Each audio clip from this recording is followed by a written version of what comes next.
పిల్ల నీ చెయ్యి పట్టాలని నల్లని సీకట్లో ఒకదాన్నే కూసున్న దిక్కులేని పచ్చినయ్యి బావా నువ్వెప్పుడొస్తావని ఏళ్ళైపోతుండే పిల్ల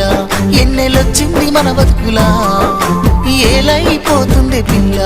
ఏలు వట్టంగా వస్తున్నాయా ఇన్నాళ్ళ ఎడబాటు ఎడవాసిపోతుందిలే ఈ సీనయ్య గుంటున్నదే సినదారా నీ కోసము ఈ దూరాన్ని చెరుపుతూ తీరాల తెగిరింది అందాల ఈ మానము